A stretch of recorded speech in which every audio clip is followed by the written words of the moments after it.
अच्छा, तो एडुकार्ड का सैम्पल पेपर 2 का सोल्यूशन आज करवा के दे रहा है। तो यहाँ देखो, पहला क्वेश्चन क्या पूछा है, a charge is to be placed between 2 charges of 9 electron. Electron में लिखा है ना 9 इलेक्ट्रॉन, असल में चार्ज लिखा है। कौन सा चार्ज है देखो यार, सबको पता है इलेक्ट्रॉन अगर लिखा गया है तो कौन सा चार्ज है वहाँ पे, नेगेटिव चार्ज है। ठीक है, ये तो बेसिक नॉलेज हो गया। अगर इलेक्ट्रॉन लिखा है तो चार्ज कौन सा है, नेगेटिव चार्ज है। तो वही यहाँ पे लिखा है। ठीक है, तो इसमें कोई घबराने का बात नहीं है। हाँ, 9 इलेक्ट्रॉन और 16 इलेक्ट्रॉन दो चार्जेस है जो कि 70 सेंटीमीटर अपार्ट में रखे गए हैं। तो अगर हम बनाएं इसको, तो यहाँ पे एक चार्ज रखा गया 9 इलेक्ट्रॉन का और 70 सेंटीमीटर का गैप है इनके बीच में, और वहाँ पे एक और चार्ज रखा गया 16 इलेक्ट्रॉन का। ठीक, अब इनके बीच का डिस्टेंस कितना है, डिस्टेंस आपको बताया वो लोगों ने, इनके बीच का डिस्टेंस है 70 centimetre.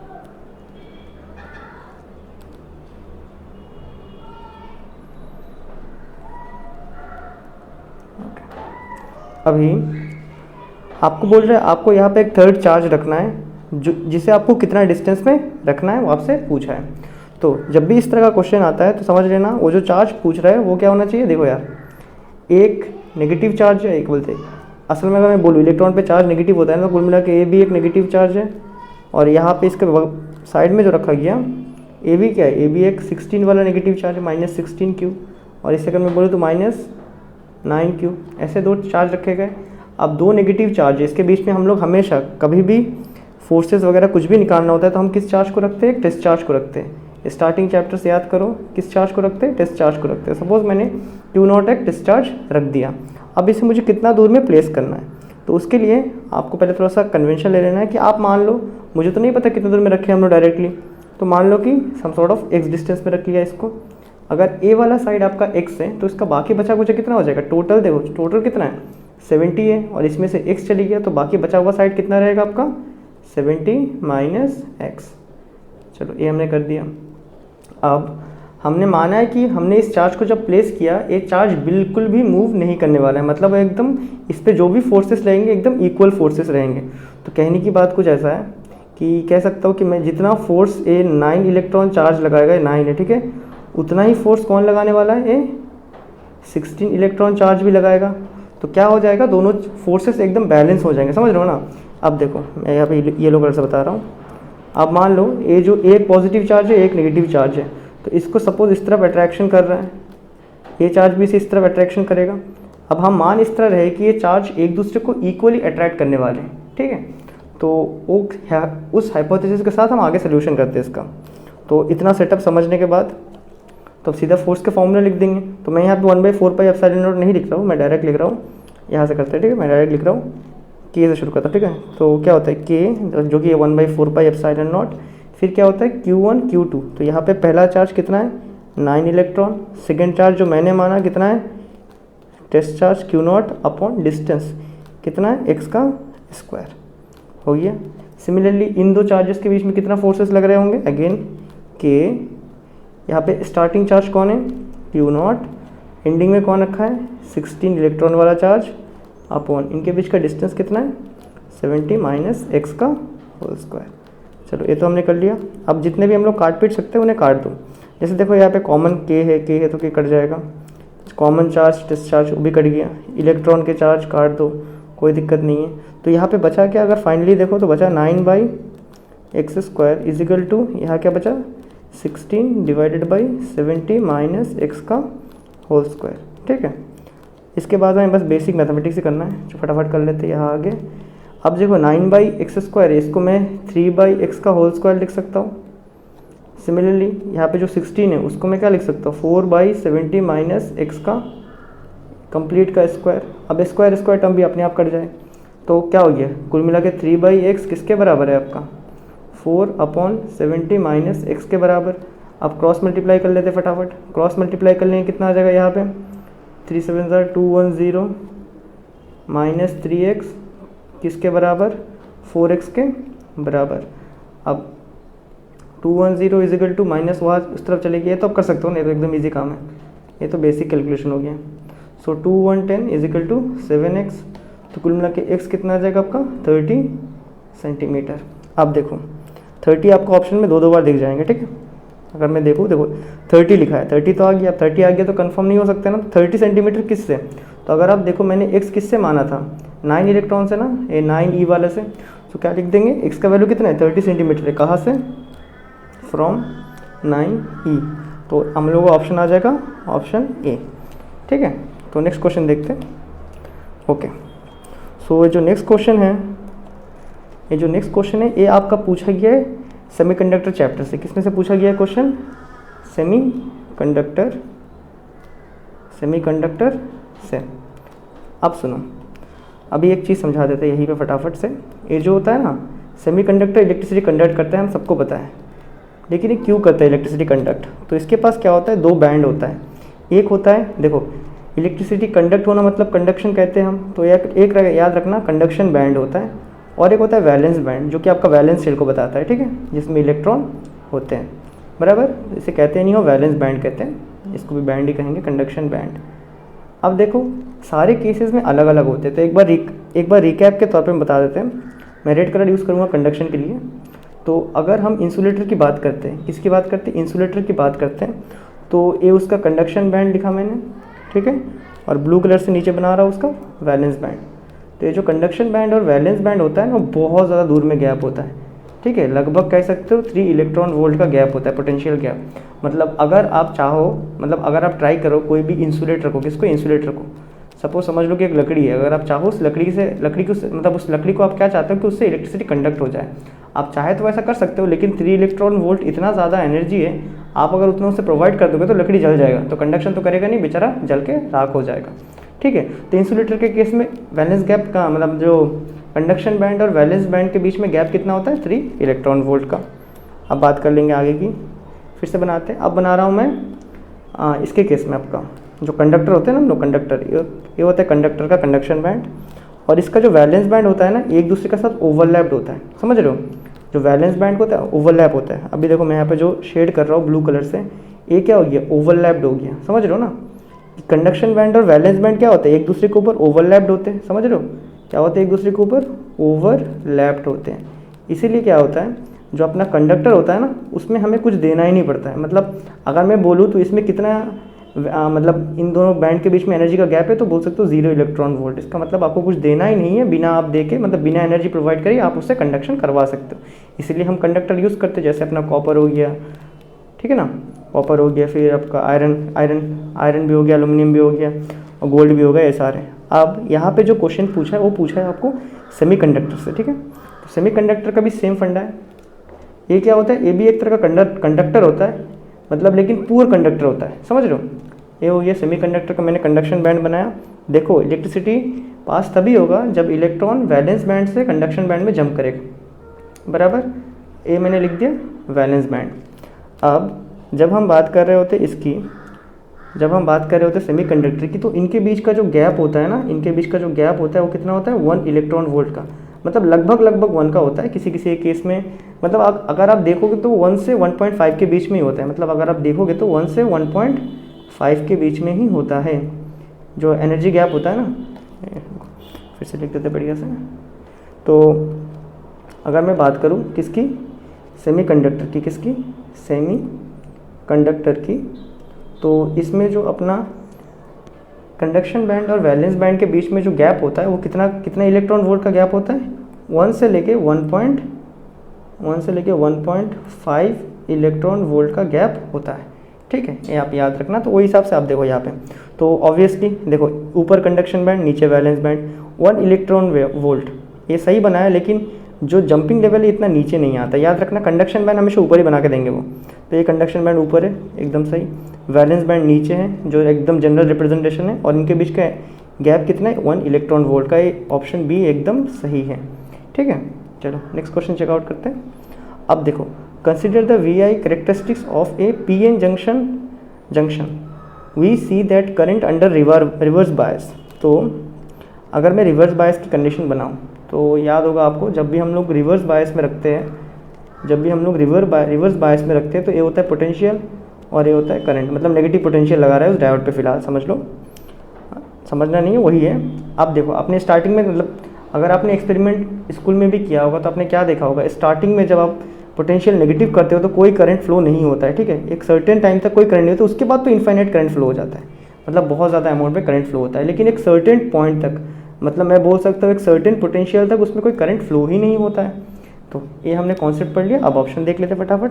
Almost independent of the applied potential up to a critical voltage. तो ये बात सच है, मतलब एक क्रिटिकल वोल्टेज जिसे हम लोग ब्रेकडाउन वोल्टेज कहते हैं, इसका एक और नाम क्या हो गया, क्रिटिकल वोल्टेज तो यहाँ पे लिख के दिया है, लेकिन उसे बढ़िया से क्या कहते हैं, ब्रेकडाउन वोल्टेज। इसका मतलब हो गया अगर आप एक डायोड को रिवर्स में सेट करोगे तो एक सर्टेन वोल्टेज, मतलब जिसे हम लोग कहते हैं ब्रेकडाउन वोल्टेज तक, उसमें कोई फ़र्क नहीं पड़ेगा। आप चाहे तो कितना भी बैटरी बढ़ा दो, मतलब पहले समझो 10 बैटरी नेगेटिव में डाल दिए, फिर आपने 20 वोल्ट का बैटरी डाल दिया, फिर 30 डाल दिया, उसमें कोई फ़र्क नहीं पड़ने वाला है, वो करंट कंडक्ट करेगा ही नहीं। लेकिन अचानक मान लो आपके 35 वोल्ट पे करंट आने लग गया, ठीक है, 0.1 मिली एम्पेयर करंट आने लग गया, उसके बाद अब जितना भी बढ़ा दोगे, 36 बढ़ा दोगे, तब भी करंट कितना रहेगा, उतना ही रहेगा, सैचुरेटेड हो जाएगा। आया समझ में? तो ये होता है रिवर्स बायस का कंडीशन। तो याद रखना, पीएन जंक्शन डायोड में अगर आप रिवर्स बायस में एक्सपेरिमेंट कर रहे हो या फिर कोई भी क्वेश्चन आपको आया है, तो याद रखना एक सर्टेन वोल्टेज वैल्यू, जिसे हम लोग ब्रेकडाउन वोल्टेज कहते हैं या फिर क्रिटिकल वोल्टेज कहते हैं, तब तक जो वोल्टेज का जो ये होता है ना, तब तक आप कितना भी वोल्टेज बढ़ा लो करंट फ्लो होगा ही नहीं। और उसके बाद एक सर्टेन वोल्टेज में क्या आ जाएगा, आपके पास इनफाइनाइट करंट आ जाएगा। देन उसके बाद अब जितना ही वोल्टेज बढ़ाओ करंट आपको उतना ही मिलेगा। क्या ये बातें क्लियर है? तो आगे बढ़ते हैं। तो अच्छा, इसका ऑप्शन हो जाएगा आपका ए। चलो अब देखो, यहाँ पे एक क्वेश्चन पूछा है आपसे, पहले इस क्वेश्चन को रीड कर लेंगे। तो variation between current density and distance of A insulated strip P Q of A metallic conductor given. तो मतलब समझ लो, फिलहाल ऐसे ही बनाते हैं, एक मेटेलिक स्ट्रिप है, मतलब एक समझ लो एक मेटल का टुकड़ा है लंबा सा, इसमें करंट डेंसिटी का बात किया है। तो कहीं ना कहीं करंट की जब बात हो रही है, करंट डेंसिटी आपको पता था कितना करंट है, करंट पर यूनिट एरिया बताता है ना आपको। अगर आपको याद करके जे से लिखते थे, इसको क्या लिखते थे, करंट पर यूनिट एरिया लिखते थे। चलो ये तो बातचीत हो गई।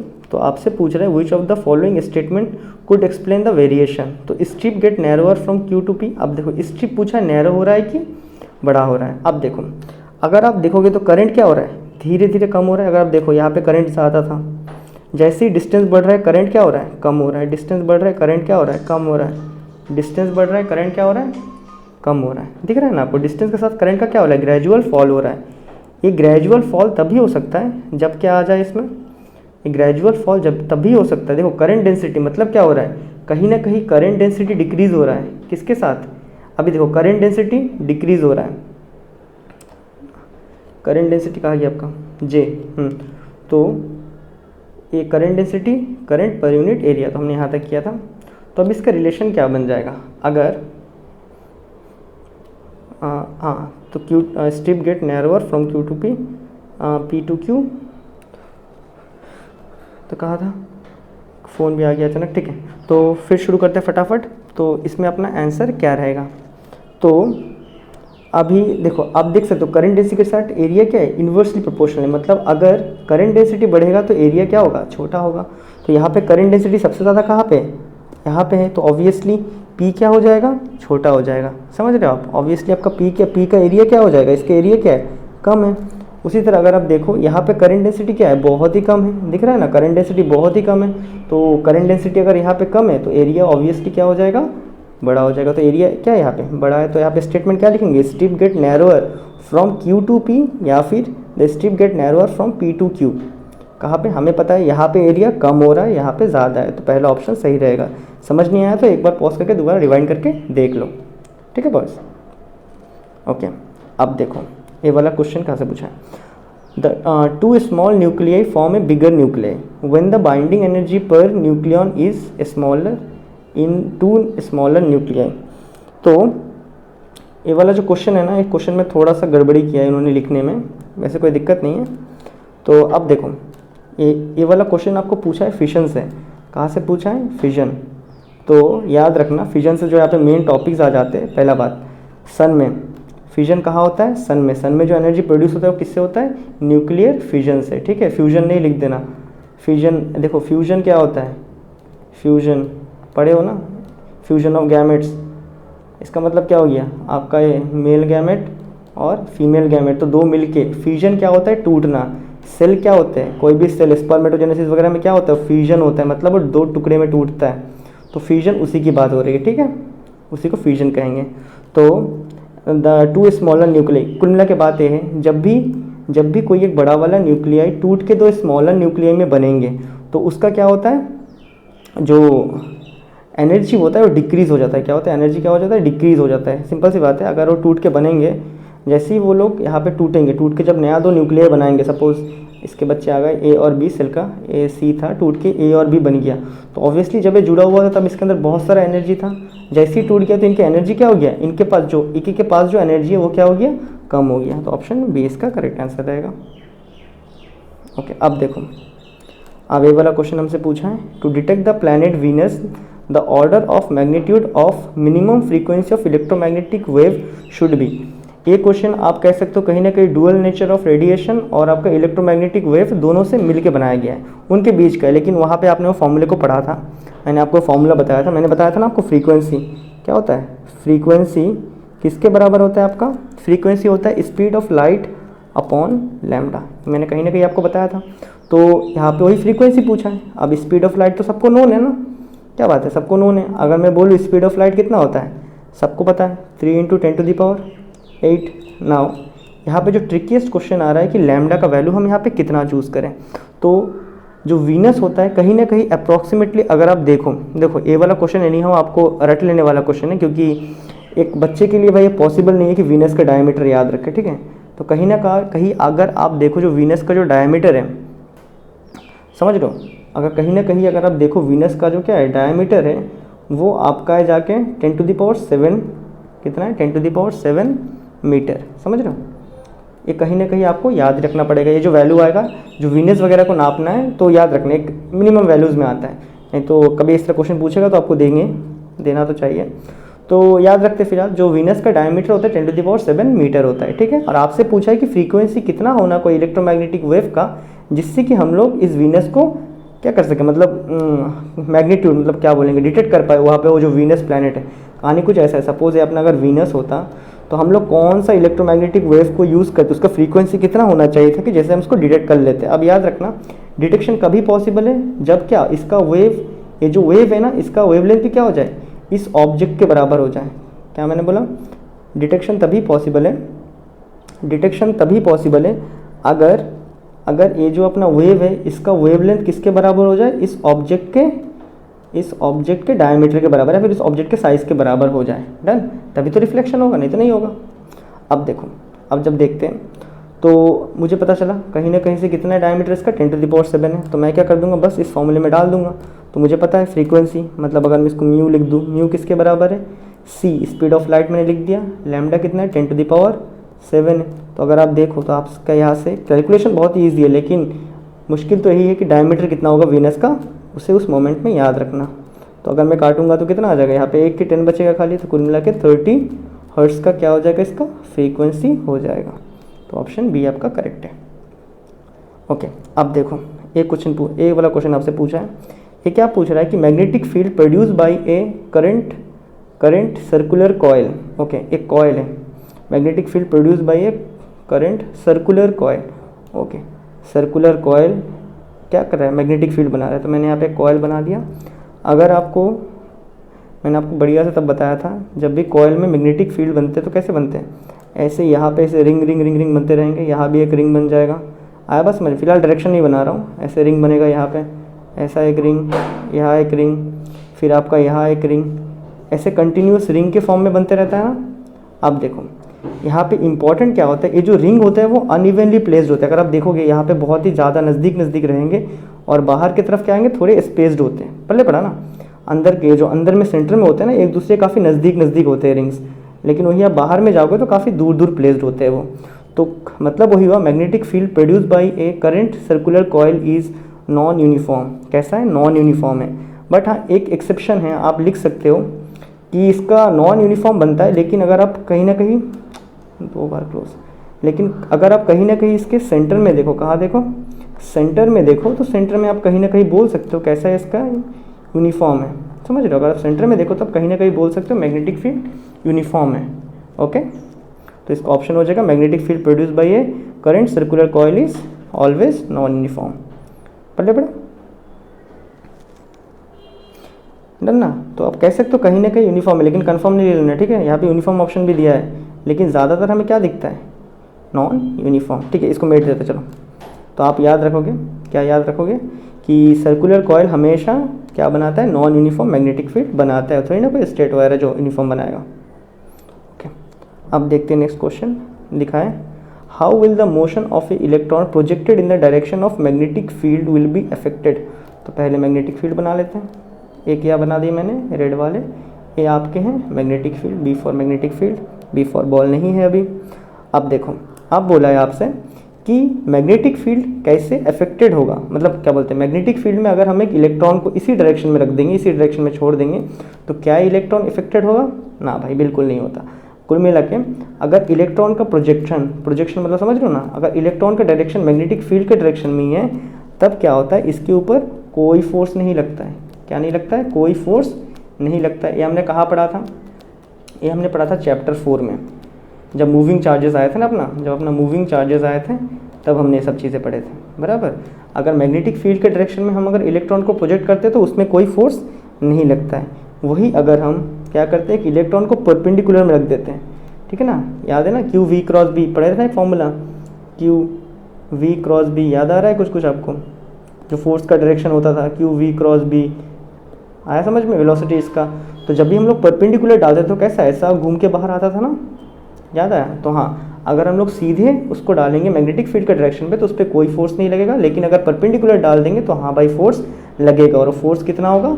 फोर्स का अमाउंट होगा इतना, या फिर इसको बढ़िया से लिख दोगे तो Q V B sine theta. चलो डन। तो क्या लिख देंगे कि इसमें मैग्नेटिक फील्ड के डायरेक्शन में अगर हम इलेक्ट्रॉन को प्रोजेक्ट करेंगे तो इट कैन बी इंक्रीज। तो क्या बोलते हैं, क्या लिखें, फील्ड द, क्या लिखे, हाउ विल द मोशन क्या होगा? अगर फोर्स ही नहीं होगा तो क्या हो जाएगा? It can not be affected. है बात समझ में? क्योंकि फोर्स ही नहीं लगेगा, कोई दिक्कत नहीं है, तो इफेक्ट ही नहीं होगा, जैसा है वैसे ही चला जाएगा बेचारा। ओके, अब नेक्स्ट क्वेश्चन देख लेते हैं फटाफट। लिखा है, for obtaining a real image of an object with convex mirror. तो पहला बात, कन्वेक्स मिरर क्या है वो थोड़ा जान लेते हैं। तो वो तो आपको पता ही होगा आई थिंक। तो मैं ग्लास का टुकड़ा ले लिया, तो ये मैंने ग्लास का एक टुकड़ा लिया, तो ये मिरर कब कन्वेक्स बनेगा? ये मिरर तभी कन्वेक्स बनेगा अगर मैं क्या कर दूँ, इसके जो कर्व वाला साइड है ना, अगर मैं उसमें क्या कर दूँ, कोटिंग कर दूँ, ठीक है। जो मिरर में जो कोटिंग होता है सिल्वर क्लोराइड का, अगर मैं इसके पीछे वो कोटिंग कर दूँ, तभी ये कौन सा ग्लास बन जाएगा आपका? कन्वेक्स ग्लास बन जाएगा, ठीक है। तभी क्या बन जाएगा आपका? कन्वेक्स का जो ग्लास होता है या फिर मिरर होता है, सॉरी ग्लास नहीं लिखेंगे, तभी क्या बन जाएगा आपका? कन्वेक्स का मिरर बन जाएगा, कन्वेक्स मिरर बन जाएगा। अब आपसे क्या पूछा है कि आप कहाँ पे रखोगे तो क्या बनेगा? इसमें एक रियल इमेज बनेगा। तो एक बहुत ही फंडामेंटल क्वेश्चन है कि पहला बात, जो कन्वेक्स मिरर होता है उसमें रियल इमेज बनता ही नहीं है। आया बात समझ में? पहला बात, कन्वेक्स मिरर में कभी भी रियल इमेज नहीं बनता है। कौन से मिरर में बनता है? कॉनकेव में बनता है भाई, कॉनकेव में रियल इमेज बनता है। बस एक केस में नहीं बनता है, अगर आप ऑब्जेक्ट कहाँ रख दोगे? फोकस और पोल के बीच में अगर आप ऑब्जेक्ट रख दोगे तो इन केस ऑफ कॉनकेव, किसके लिए बात कर रहा हूँ? कॉनकेव में एक ही टाइम खाली आपका वर्चुअल इमेज बनता है। कब बनता है? अगर आप फोकस और पोल के बीच में अगर आप ऑब्जेक्ट को रख दोगे तभी आपका क्या बन जाएगा? वर्चुअल इमेज बनेगा। आया समझ में? और बाकी सारे टाइम में कॉनकेव में क्या बनता है? Real image. एक ही एक्सेप्शन है, आप याद रख लोगे, फोकस और पोल के बीच में अगर ऑब्जेक्ट रखा गया तभी खाली कॉनकेव में क्या बन जाएगा आपका? वर्चुअल इमेज बनेगा। आया बात समझ में? वर्चुअल बनेगा इमेज। वही आपका जो कॉन्वेक्स मिरर का मतलब जो कॉन्वेक्स मिरर होता है उसमें पहला बात, रियल इमेज कोई भी केसेस में नहीं बनता है। आप कहीं भी डाल दो, आपका रियल इमेज कभी नहीं बनेगा। तो ये सारे क्वेश्चन आपको परेशान करने के लिए दिया है। At F, at R, behind the mirror, तो कुल मिला के बात आंसर क्या आ जाएगा? नन ऑफ दिस, कि उसमें बनता ही नहीं है। आप कहाँ रखोगे तो बना लोगे। आया बात समझ में? चलो आप देखो, ये वाला क्वेश्चन बहुत ही इंटरेस्टिंग है। एक को बस लॉजिकली समझाऊंगा, उसके बाद सारे डायरेक्शन से कर लेंगे, ठीक है। अब देखो, ओके, इस फिगर को उठाते हैं। देखो, as represented in the given figure, current flows through uniform square frame in which condition is the magnetic field at the frame centre not 0। Okay, अब देखो इसे करने का सबसे सिंपल तरीका क्या हो जाएगा आपके पास? डन। ये आउटपुट करंट, ये इनपुट करंट, करंट का वैल्यू लिख लेते हैं। सपोज मान लेते हैं कि यहाँ पे कितना आया, 4 एम्पेयर करंट आया, ठीक है, 4i अमाउंट ऑफ करंट आया, तो यहाँ से 2 चले जाएगा, यहाँ से आपका 2 एम्पेयर आ जाएगा। अब देखो जो मैंने बताया था मैग्नेटिक फील्ड या फिर मैग्नेटिक फील्ड क्या होता है, मैग्नेटिक फील्ड स्ट्रेंथ। अगर मैग्नेटिक फील्ड होता है तो आपको उसका डायरेक्शन भी होता है, और मैंने क्या बताया था, L cross R, Biot Savart law याद करो, ठीक है। तो मुझे क्या करना था, करंट के डायरेक्शन में हाथ रखना था, करंट के डायरेक्शन में हाथ रखना था और आर को पकड़ना है। अभी देखो आप कहीं ना कहीं सेंटर की बात किया है, तो सेंटर क्या होता है, बीच में होता है। अब आप कहीं से भी लोगे तो हर जगह क्या है आपका, आर ही है ना, आर वेक्टर आर ही रहेगा ना। अभी अब देखो अगर आप यहाँ से लोगे एल क्रॉस आर, कहाँ आ रहा है आपका, एल क्रॉस आर नीचे की तरफ जा रहा है। कैसे जा रहा है, यहाँ पे आपका नीचे की तरफ जा रहा है। पल्ले पड़ा, सॉरी यहाँ नहीं लिखते हैं। तो अगर मैं इस साइड की बात करूँ तो कहाँ जा रहा है करंट का डायरेक्शन, नीचे की तरफ। अगर मैं यहाँ की बात करूँ तो क्या आ रहा है, एल क्रॉस आर ऊपर आ रहा है। कैसा आ रहा है, ऊपर आ रहा है। आया बात समझ में? वही यहाँ मानो तो क्या आ जाएगा, एल क्रॉस आर कहाँ जा रहा है, L cross R, L cross R कहाँ आ रहा है, ऊपर। एल क्रॉस आर कहाँ आ रहा है आपका, ऊपर आ रहा है। डन। यहाँ भी कहाँ आ रहा है, ऊपर ही आ रहा है, ठीक है, करके देख सकते हो आप। एल क्रॉस आर कहाँ आ रहा है आपका, ऊपर आ रहा है। डन। अब देखो अब जो बात आता है यहाँ पे, डायरेक्शन तो हमने बता दिया कि ऊपर आ रहा है। अब मानते ज़रा एक बेटर चीज़, कुछ एक हाइपोथेटिकल कंडीशन है, समझो यहाँ पे 4 एम्पेयर करंट आया था, मान लेते 3 एम्पेयर करंट यहाँ आ गया और बाकी जो 1 एम्पेयर रहा वो कहाँ गया, इस तरफ चले गया। डन। अगर आप इस कॉइल को देखोगे, खाली इस कॉइल को, इस साइड को देखोगे तो यहाँ पे मैग्नेटिक फील्ड आपका कितना आ जाएगा, नॉन यूनिफॉर्म से कितना आ जाएगा, म्यू नॉट आई, मतलब यहाँ पे 3i है, बाई 4 अपॉन साइन अल्फ़ा। यहाँ पे एंगल कितना बन रहा है, लाइन एंगल कितना बना रहा है बीच में, 45 बनेगा ना, साइन 45 प्लस अनदर कॉस 45। हमने फॉर्मूला पढ़ा था, पहले पढ़ा, इस पर्टिकुलर पोजीशन पे है। अगर आप देखो कहीं ना कहीं इन तीनों में सेम करंट फ्लो हो रहा है, यूनिफॉर्म है, तो यहाँ पे कितना है, 3 साइड है ना, 1 2 3 साइड है, तो मतलब 3 यहाँ का मैग्नेटिक फील्ड निकाल रहा हूँ, ठीक है। 3 एक एक में से कितना फ्लो हो रहा है, म्यू नॉट आई बाई 4 यहाँ भी डिस्टेंस कितना रहेगा आपका सेंटर में, 45 another 45 sine 45 plus another cos 45। लेकिन इन सब का डायरेक्शन कैसा है, डॉट है, सेंटर सर्कल से सीधा, मतलब आपका ऑफ की तरफ बाहर आ रहा है, समझ रहे हो ना, आउटर डायरेक्शन में आ रहा है सब। लेकिन वही जगह अगर आप इसका डायरेक्शन देखोगे, इसका देखोगे तो एक कहाँ जा रहा है आपका, प्लेन के अंदर जा रहा है। तो कहीं ना कहीं हम यहाँ पे कह सकते हैं कि दोनों का मैग्नीट्यूड क्या है। अगर आप देखो दोनों के चीज़ें सारे सेम है ना, अगर मैं कंपेयर करूँ इनको, देखो दोनों के सारे पैरामीटर क्या है, सेम है, दिख रहा है ना, सारे पैरामीटर क्या है आपके, सेम है। लेकिन एक आउटवर्ड है और एक इनवर्ड है, तो नेट मैग्नेटिक फील्ड कितना हो जाएगा यहाँ पे, 0। तो यहाँ पे एक पॉइंट आप नोट कर लेना कि स्क्वायर में, किसमें, ये पॉइंट बहुत ही इंपॉर्टेंट है, ठीक है। कभी आपका आंसर नहीं भी आए तो 0 लिख के आ जाना। कभी भी स्क्वायर में मैग्नेटिक फील्ड क्या होता है, हमेशा स्क्वायर में मैग्नेटिक फील्ड क्या होता है, हमेशा कितना होता है, इस स्क्वायर में मैग्नेटिक फील्ड हमारा हमेशा होता है 0। आया बात समझ में? तो कुल मिला के बात यह है कि A B zero, A B zero, A B zero, A B zero, तो सारे के सारे 0 बनाएंगे। लेकिन सोचने वाला बात यहाँ पे ये है कि अगर आप इस फिगर को देखोगे तो मैग्नेटिक फील्ड भाई ए बी 0 ही बनाएगा, लेकिन यहाँ पे एक स्ट्रेट लाइन भी तो दिख रहा है ना, इसका वायर दिख रहा है जो कि सीधा जा रहा है, इसका मैग्नेटिक फील्ड का तो इन्फ्लुएंस रहेगा ना, समझ रहे हो। स्क्वायर का जो लूप है वो तो 0 बनाएगा, लेकिन ये जो स्ट्रेट वायर से जो पास हो रहा है इसका तो अपना मैग्नेटिक फील्ड रहेगा। तो कुल मिला के कहने का बात यही है कि लौता आपका खाली फिगर सी में मैग्नेटिक फील्ड सेंटर में 0 नहीं होगा। ओके, अगर आपको कुछ डाउट रह गया तो आप पूछ लो, मैं टेलीग्राम में ले लूँगा क्लासेस। अभी सुनो, अभी नेक्स्ट क्वेश्चन हमसे पूछा है, potential barrier developed in a junction diode oppose the flow of.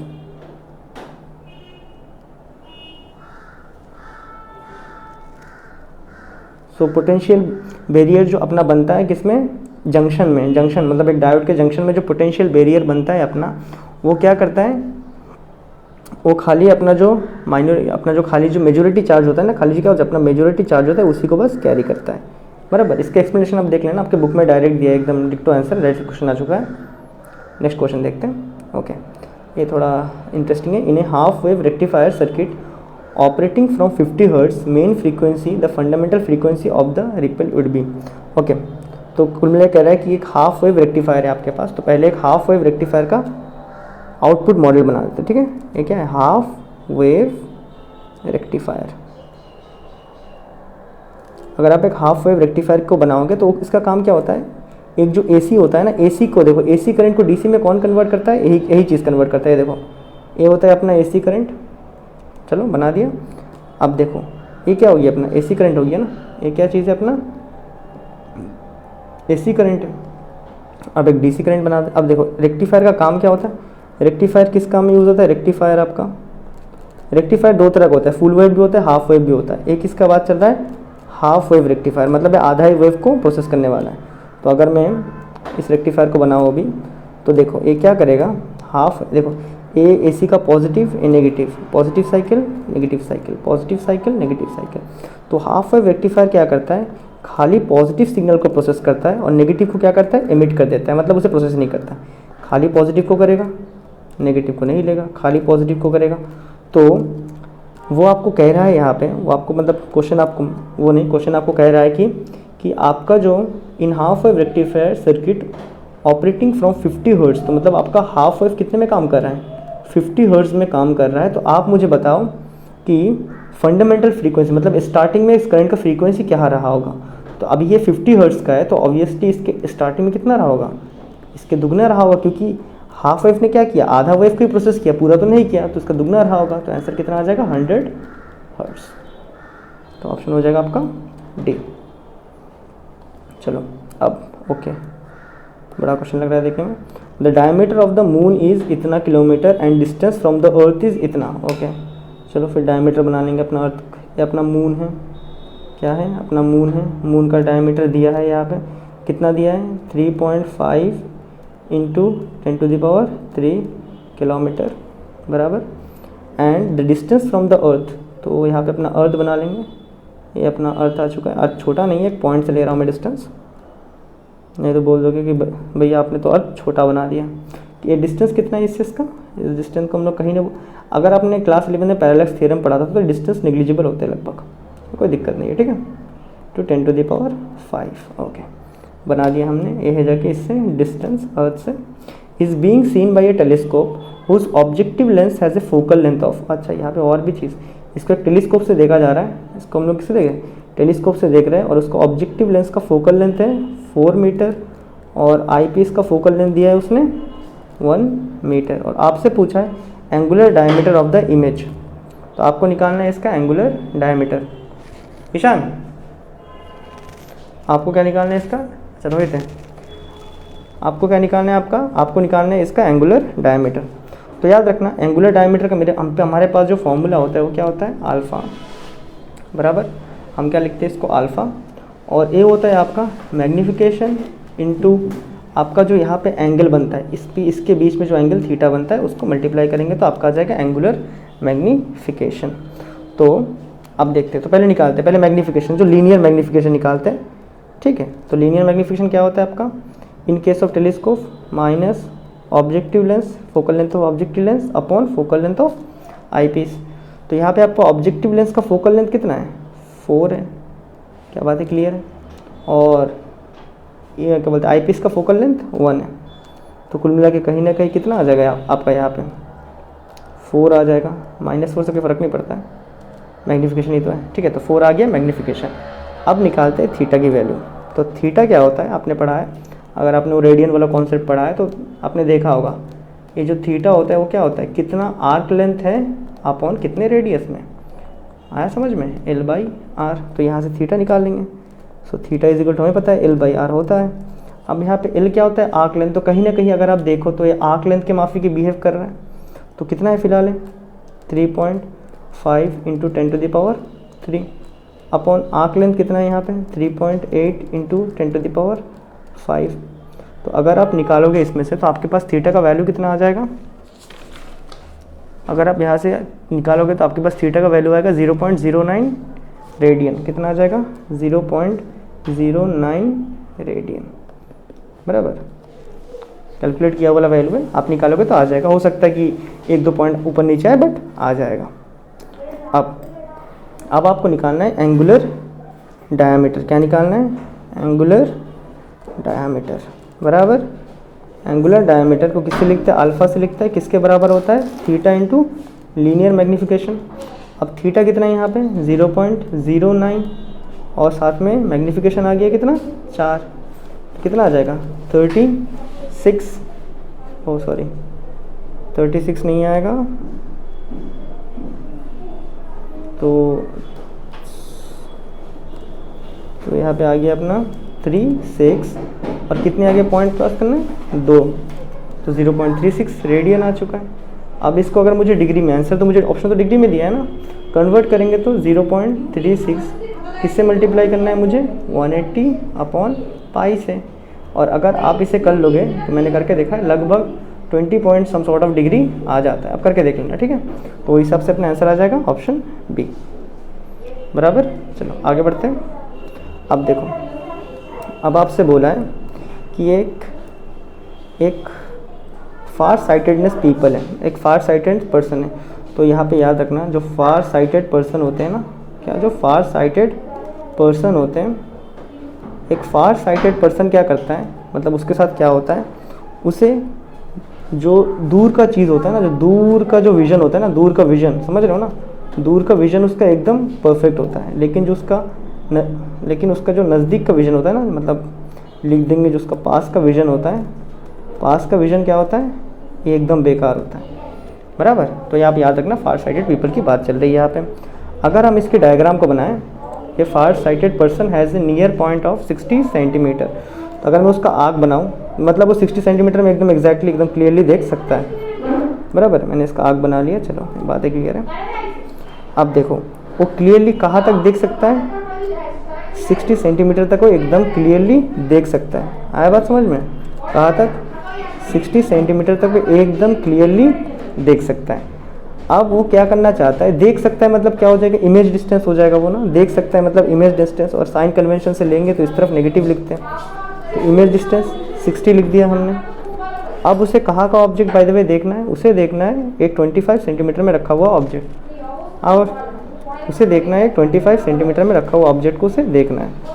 तो ये क्या हो गया, उसका ऑब्जेक्ट हो गया ना, तो यहाँ पे हम ऑब्जेक्ट कितना लिख देंगे, कितना है -25, क्योंकि ये भी साइन कन्वेंशन से इसी तरफ रखा हुआ है ना, बराबर। आपसे पूछा है क्या निकालो, हाँ कहीं ना कहीं आपसे पावर पूछा है, तो पावर का फॉर्मूला क्या हो जाता है मेरे पे, पावर का फॉर्मूला होता है जाके 1/f।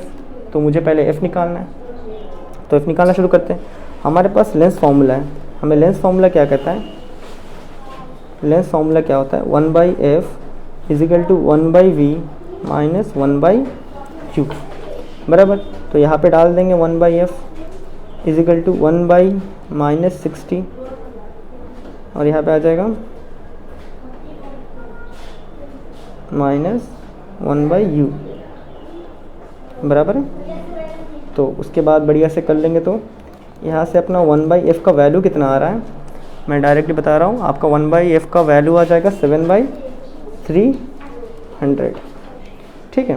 तो 7/300 इसको मीटर में कन्वर्ट कर लेंगे तो कितना आ जाएगा, वो करेंगे। अच्छा फ़िलहाल याद रखते हैं कि ये जो वैल्यू आया है वो आपका सेंटीमीटर में आया है।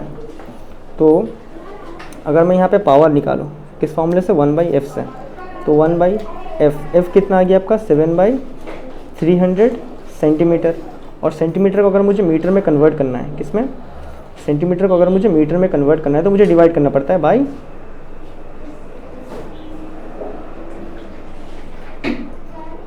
ओके एक मिनट छोटा सा गलती। सो यहाँ पे जो वैल्यू है वो डायरेक्टली 1/f का ही दिया है ना, तो मैं डायरेक्टली यहाँ पे 1/f ही लिखने वाला हूँ।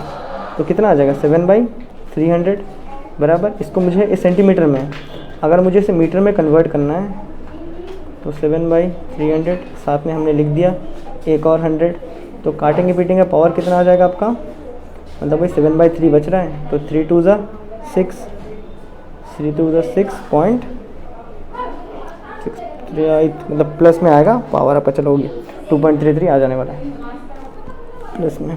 चलो ये भी बात क्लियर हो गई। अभी नेक्स्ट क्वेश्चन देख लेते हैं। ओके, अभी जो नेक्स्ट क्वेश्चन है वो क्या कहता है, दरवाजा बंद कर, लाइट आता है जब।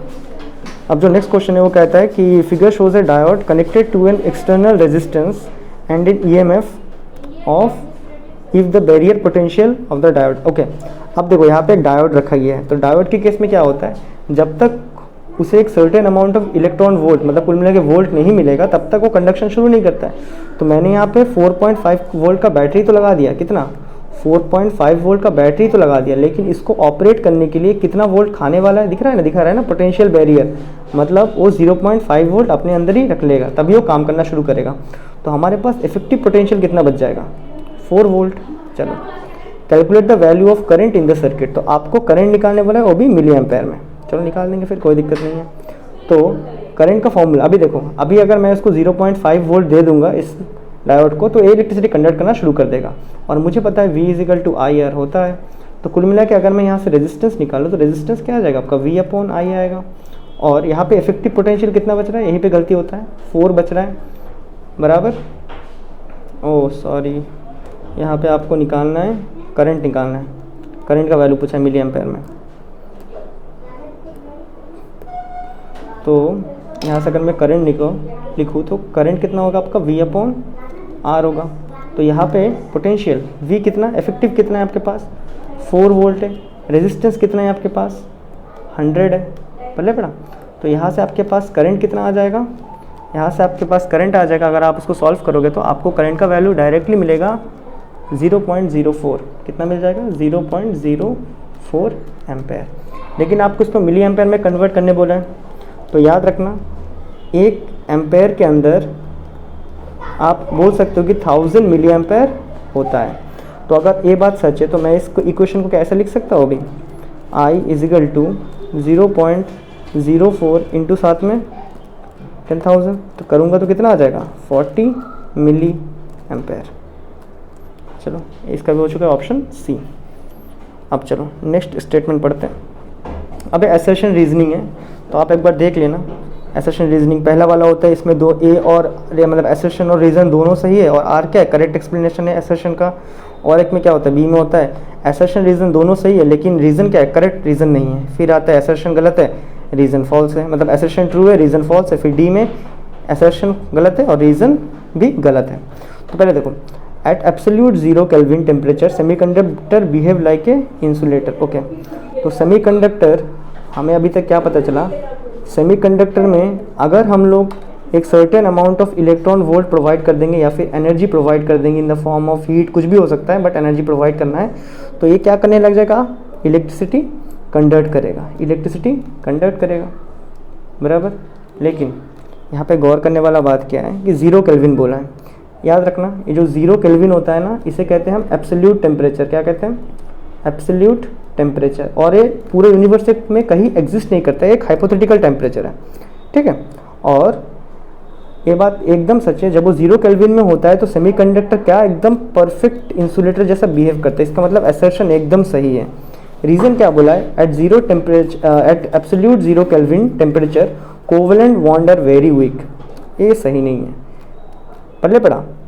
अभी जो 0 केल्विन टेम्परेचर होता है ना, उसमें आपका जो कोवेलेंट बॉन्ड होता है ना, जो सेमीकंडक्टर में होते हैं कोवेलेंट बॉन्ड, वो क्या हो जाता है, बहुत ज़्यादा स्ट्रॉन्ग होता है। क्या होता है, बहुत स्ट्रॉन्ग बन जाता है। आया समझ में, बहुत ही स्ट्रॉन्ग बन जाता है। तो यहाँ पे क्या होगी, असर्शन ठीक है, रीज़न गलत है। तो असर्शन ठीक है, रीज़न गलत है, तो आपका इसमें आंसर क्या हो जाएगा, ऑप्शन सी। देखो, assertion is true but reason is false, तो इसका आंसर आ जाएगा ऑप्शन सी। अब आगे देखते हैं। अब जो नेक्स्ट क्वेश्चन हमसे पूछा है वो बोल रहा है fusion is the main source of energy in sun. हाँ, ये बात एकदम सच है। शायद हम स्टार्टिंग में बताया था, फ्यूजन कहाँ पे होता है, सन में होता है। क्या होता है, सन में, बराबर। तो ये एकदम सही है। और होता कैसे, इसमें असल में होता क्या है, जो आपका हाइड्रोजन होता है ना, क्या होता है आपका जो हाइड्रोजन होता है वो क्या होता है, कंबाइन करता है। हाइड्रोजन का जो प्रोटॉन्स होते हैं ना, क्या बोलते हैं, हाइड्रोजन का जो प्रोटॉन्स होते हैं वो आपस में कंबाइन करके क्या बनाते हैं, हाइड्रोजन का जो प्रोटॉन्स होते हैं वो आपस में कंबाइन करके हीलियम बना लेता है। क्या बना लेता है? हीलियम बनाता है। ये कहाँ होता है? सन में होता है। तो याद रखना सन का मेन एनर्जी का सोर्स क्या होता है आपका? फ्यूजन। क्या होता है? सन का मेन एनर्जी का सोर्स क्या है आपका? फ्यूजन। फ्यूजन नहीं लिखना, क्या होता है? फ्यूजन। ये वाला सही नहीं है। अगर FISSION लिखा है तो ओ माय गॉड, फ्यूजन नहीं है, फ्यूजन है। चलो ये बात तो हो गया एकदम क्लियर। तो सन का मेन एनर्जी का सोर्स क्या है? इस फ्यूजन। तो फ्यूजन में क्या होता है? दो चीज़ मिक्स होते हैं। फ्यूजन में क्या होता है? टूट जाता है। तो fusion is the main source of energy in sun. It takes 4 hydrogen atom to fuse into each helium atom, this called nuclear fusion. एकदम सही है, एकदम सटीक। मतलब असर्शन भी सही दिया है, रीज़न भी सही दिया है। तो इसके लिए ऑप्शन होता है ए। बराबर। आप नेक्स्ट क्वेश्चन देख लेते हैं और यही लास्ट क्वेश्चन है आज MCQ का। उसके बाद बाकी क्वेश्चन का वीडियो बाद में मिल जाएगा आपको। Okay, the atomic mass of an element is the weighted average of atomic mass of different isotopes. देखना ये थोड़ा क्रिटिकल और कॉन्सेप्चुअल क्वेश्चन है। तो हम लोग जो लिखते हैं ना, जैसे कार्बन ही मान लो, कार्बन का एटॉमिक मास कितना? 12 लिख देते हो आप। याद रखना कोई भी चीज़ का जो मास होता है ना वो एग्जैक्टली इंटीजर में आता ही नहीं।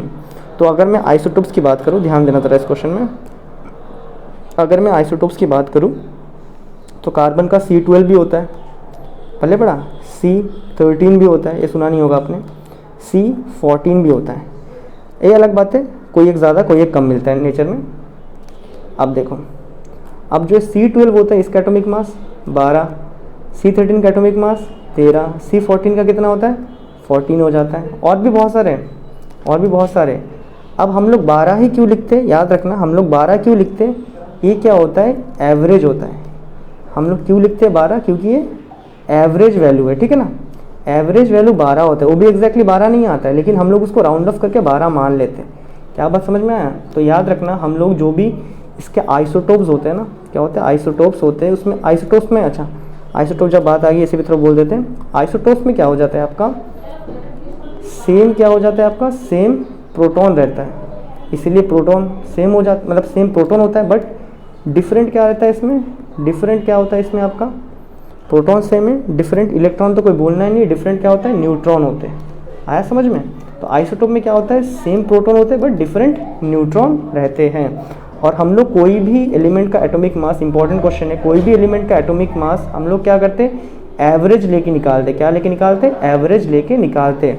और भी बहुत सारे एलिमेंट, मतलब जितने भी उसके आइसोटोप्स होते हैं ना, उन सारे आइसोटोप का हम लोग कितना अबंड, मतलब कितना प्रेजेंट है अर्थ के एटमॉस्फेयर में, उसका एवरेज लेके फिर कंक्लूड करते हैं। इसीलिए हम लोग एवरेज क्या लिखते हैं? कार्बन का 12 लिखता है। आया समझ में? लेकिन उसके अलग अलग आइसोटोप्स का अलग अलग है, लेकिन हम इन जनरल इसको 12 यूज़ करते हैं। बराबर। अब इसका असर्शन तो एकदम सही है, इसका असर्शन एकदम सही है। अब लिखा है, if we consider masses of individual isotopes they are not strictly integer multiple of the mass of hydrogen atom. ये सच बात है। अगर आप कोई भी आइसोटोप्स का मास देखोगे ना, वो क्या होता है? हाइड्रोजन का जैसे कितना हो जाता है? 2 हो जाता है ना। वो क्या होता है? 2 के मल्टीपल में नहीं होता है। हाइड्रोजन का 2 होता है एटॉमिक मास, लेकिन उसके मास के मल्टीपल में नहीं होता। सब 3 वाले भी होते हैं क्या? देखो जैसे आप क्लोरीन मान लो, क्लोरीन तो याद होगा सबको। क्लोरीन का अगर आप एटॉमिक मास देखोगे तो कितना होता है क्लोरीन का? एक होता है 35.5। आप देखो 35.5 कहाँ आपको 2 से मल्टीप्लाई करके आने वाला है? नहीं आएगा ना 2 से मल्टीप्लाई करके। तो हाँ, if we consider masses of individual isotopes they are not strictly integer multiple of the mass of hydrogen atom. ये भी सच है। तो इसमें असर्शन भी सही है, रीज़न भी सही है। आपका ऑप्शन कौन सा सही रहेगा? ए। तो बाकी आंसर्स आपको बाद में मिल जाएंगे। ठीक है, बाय बाय।